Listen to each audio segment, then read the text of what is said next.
শয়তান বলেছিল যে আল্লাহ আমি তোমার সমস্ত বান্দাগুলি দিয়া জাহান্নাম ভরে দেব। আল্লাহ তখন ফেরেশতাদেরকে ডেকে বলছিলেন, ফেরেশতারা শয়তানে বলল কি শুনেছ?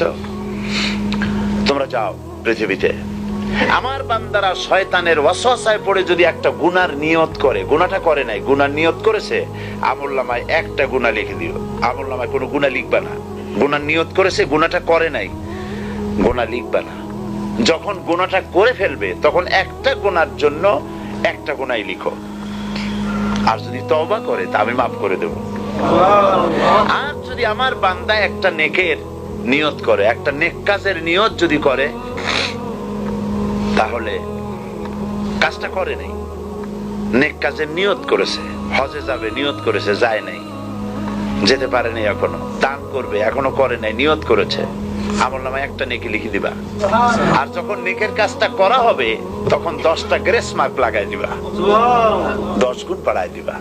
আর আল্লাহ পাক বলেছেন আমি যে আমলে খুশি হব, নিচে হলো 10, উপরে 700।